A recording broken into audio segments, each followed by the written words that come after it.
Возьми копейки в руки. Тогда я гляну, что это. Дай ему копейку. Не-не-не, давайте его посадим, пускай видео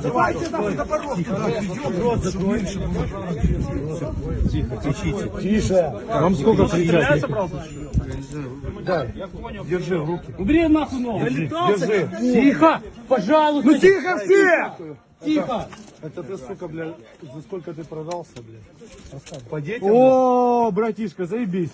Что там, работает телефон? Да. Работает? Да, заебись.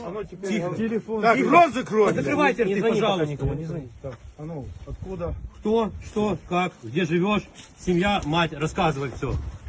Может, вы посадите? Хай стоит. Давай, рассказывай. Кто вопрос задает? Имя, фамилия. Рот закрой. Понял. Майор Красноярцев. Красноярцев? Да.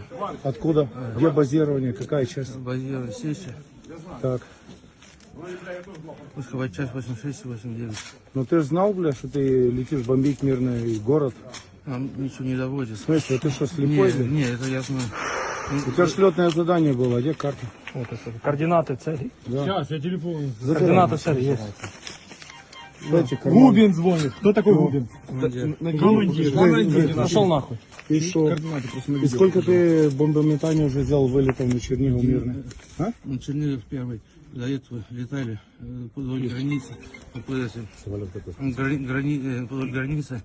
Вдоль границы? Это, Ну смотри, вот это видео я скину твоей жене, бля. Пусть это твоя любимая жена посмотрит, блядь. Кто такой какие Алексей? вы суки, блядь. тоже Мужики, тише, тихо.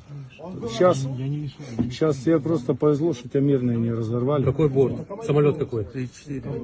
Су-34? Откуда вы летали? Сечи. А бортовой номер? 24. Бортовой номер 24? Да.